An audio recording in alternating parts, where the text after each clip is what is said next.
Pessoal, bom dia a todos, tudo bem? Eu sou o Matheus Ramos, aluno do terceiro Informática aqui do Técnico Integrado. Vou estar começando uma apresentação sobre a minha pesquisa, que é Kentucks, Inocentes Animais de Estimação ou Monstros que Invadem Nossa Privacidade. Eu realizei essa pesquisa juntamente com a Liana e com a Ender, como meus orientadores. E essa pesquisa ela tem como objetivo central aí realizar uma análise literária da obra Kentucks. Kentucks é um livro, né? A gente realizou a análise dessa obra, das críticas que são abordadas por ela. Dentre essas críticas, né, a gente explorou temas como a privacidade, a precarização da privacidade, da relação humana, como a tecnologia afeta esses fatores, e também sobre os limites do progresso tecnológico, né? Esse livro ele foi escrito por Samantha Schweblin, essa mulher aí. Ela é uma escritora argentina que atualmente vem tendo, sim, um certo êxito internacional com suas obras. Essa aqui é a capa do livro, né, na versão em português que a gente usou.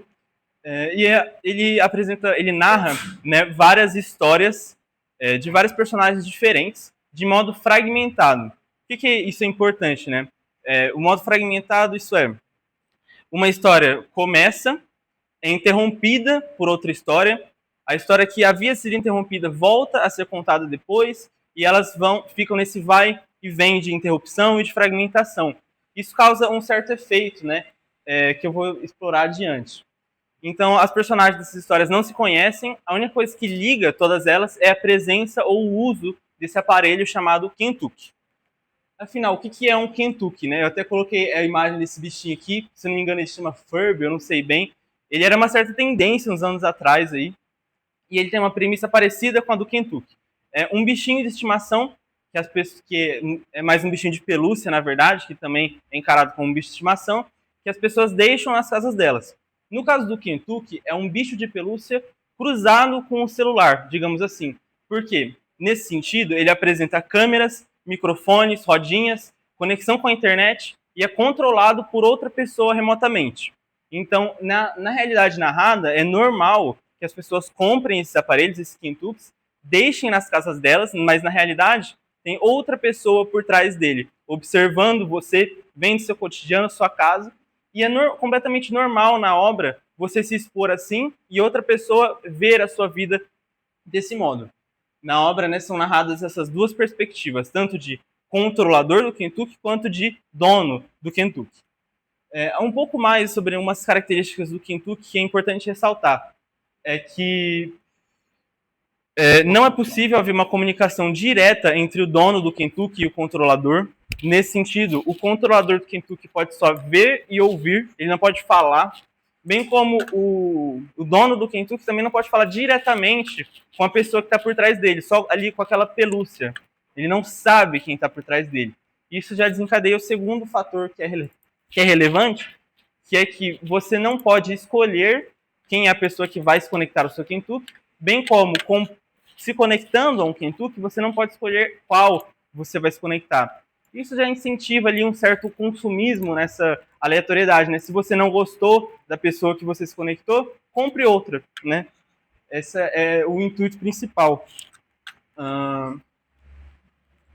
Bem, aqui eu elenquei 3 histórias para eu descrever um pouco para vocês, a gente já ir para um pouco da discussão, né? Para eu mostrar para vocês um pouco dos resultados que a gente teve com essa análise. Bem, a primeira história, a história da Emília. A Emília, ela é uma jovem não, ela é uma idosa que ela é viúva, ela perdeu o marido, o filho dela foi para outro país trabalhar e para suprir essa carência de afeto da mãe, ele compra para ela uma conexão com o Kentucky. Ela se conecta então a uma alemã. Existem traduções aí que possibilitam que ela entenda tudo que a alemã fala.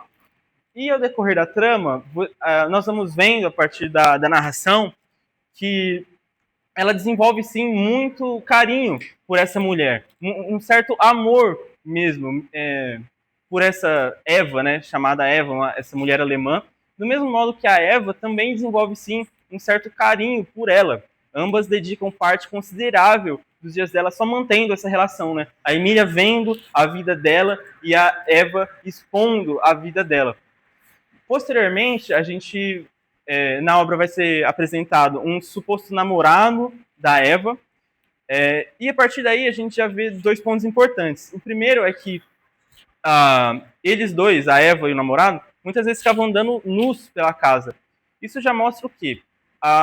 Como a privacidade nesse contexto foi completamente precarizada e a precarização dela foi normalizada. É normal as pessoas não só se exporem nus, que é, diria, o ápice, né, dessa exposição, mas também ter a vida, a casa, né, o cotidiano exposto dessa forma. Bem como esse aspecto exibicionista e voyeurista das relações humanas. Exibicionista no sentido de expor a sua vida em busca, né, de suprir essa carência por atenção, nessas necessidades de atenção humana, bem como o voyeurismo, na perspectiva da Emília, de ficar vendo essa outra vida, como se a dela talvez não fosse tão interessante de ser vivida. Esse são aspectos já que a gente percebe. Posteriormente na história, a Emília também vai receber um Kentucky de presente, então ela vai passar a controlar um Kentucky e ser dona do Kentucky ao mesmo tempo. Mas ela gostava mais de controlar do que ser dona. E além disso, ela estabeleceu uma comunicação com o namorado da Eva, né? Adquiriu o telefone dele, eles conversaram, então eles tinham o telefone um do outro. No fim da história, ela estava controlando o Kentucky lá da Eva com o seu Kentucky no colo. O namorado da alemã liga para ela. O Kentucky dela vê o número do namorado da Eva, liga para ele e expõe a vida da Emília completamente. Manda fotos da idosa seminua para eles, critica o comportamento dela porque não dava atenção para ele, etc.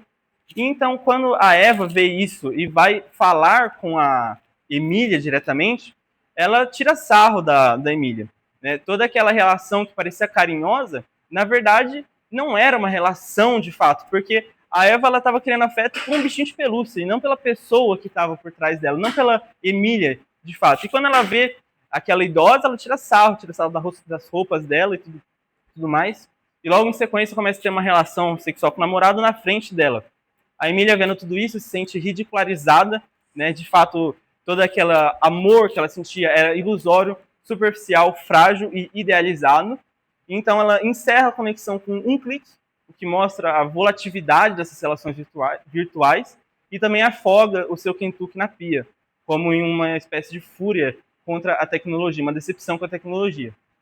Falando rapidamente da história da Robin e do Lar de Idosos, são histórias curtas, né? Essa da Emília vai e volta várias vezes, essas duas, elas aparecem e terminam de uma vez, elas não voltam, né? A da Robin narra a perspectiva da Robin, que é uma adolescente mais tímida em um grupo de adolescentes mais fortes. Ela é meio que coagida, digamos assim, a mostrar os peitos para um Kentucky, que era dela.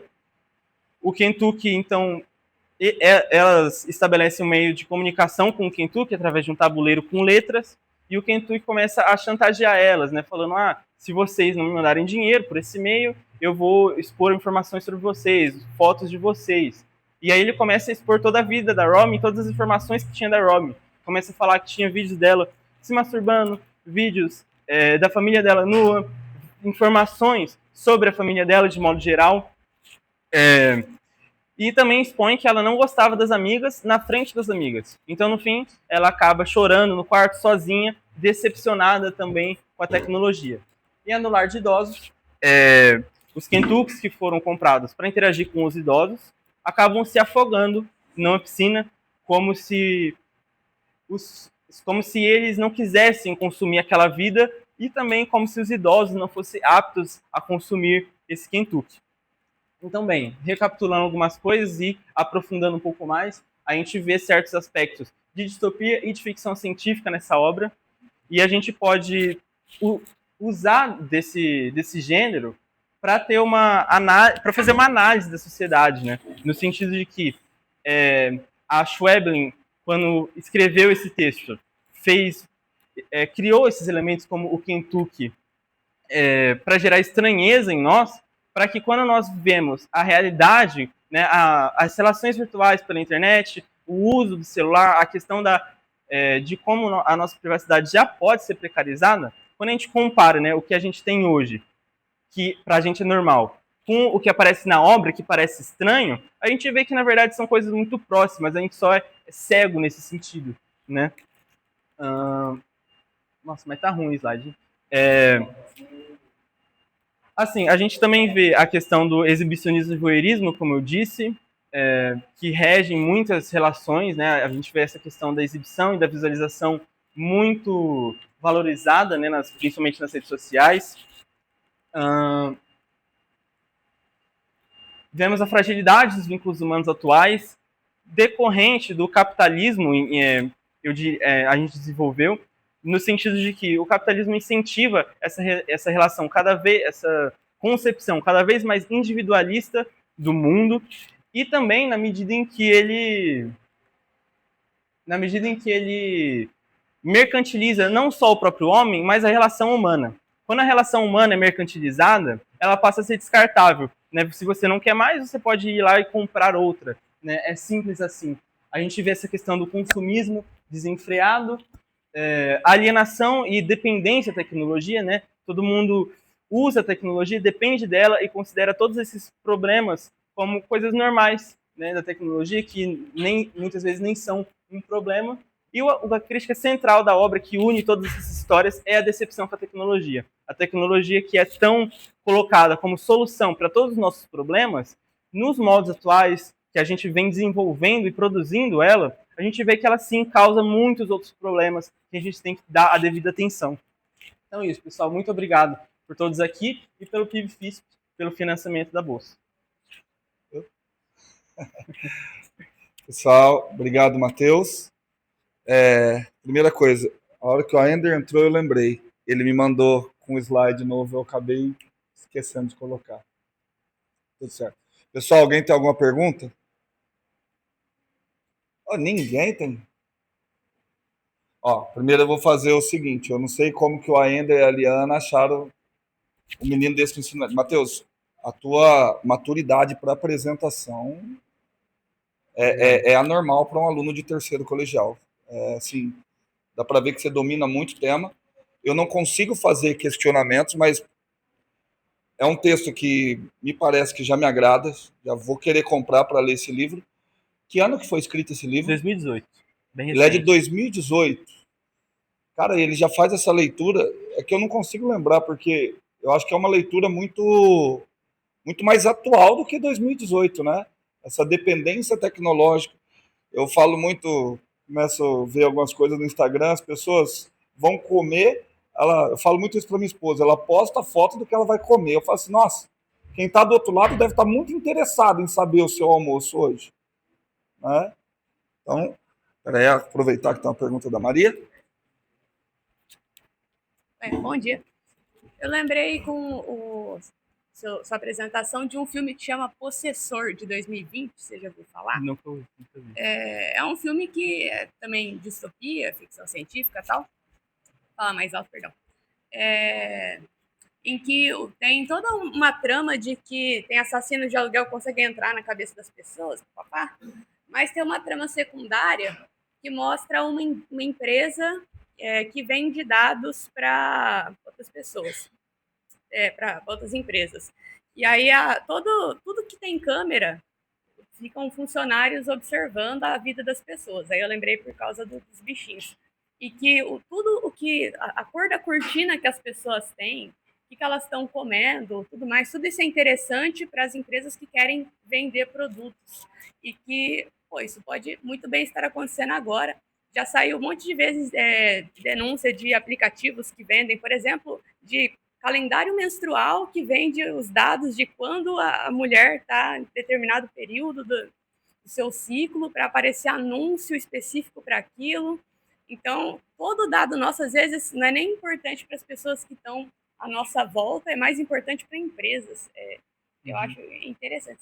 Não sei se tem tanto a ver, mas Sim, quis fazer. Tem a ver nesse sentido de que justamente nesse quesito eu critiquei o capitalismo, assim, não entrando nessa questão ideológica, o capitalismo é bom ou ruim, mas sim, ele, querendo ou não, incentiva esse tipo de relação, né? Se as empresas elas têm como objetivo principal lucrar, elas vão querer lucrar, mesmo que degrade o bem-estar social de todo o resto da sociedade. Né? A gente vê esses produtos abusivos, essas coletas de dados excessivas, e isso é muito perigoso, e por isso que é importante esse tipo de leitura, esse tipo de tema, porque isso é normalizado hoje em dia, né? São temas que muitas vezes as defesas são defendidas em relação a isso, né? São apoiadas, e na verdade isso pode representar muitas vezes um perigo para nós enquanto indivíduos, né? Sim. Eu só teria assim uma provocação, seria assim, é um raciocínio que eu procuro levar, viu, Aender? Vocês sabem o seguinte: será que o problema é o capitalismo ou o capitalismo simplesmente lê aquilo que as pessoas desejam? Será que, assim, qual que é a via? O capitalismo colocou o desejo nas pessoas, colocou esses desejos de se expor, ou o capitalismo entendeu esse desejo e abusa desse desejo? Ambos, né? É uma provocação que eu deixo assim para pensar. De novo, parabéns a Ender. Cara, achei muito, muito top. E uma salva de palmas aí para o Matheus.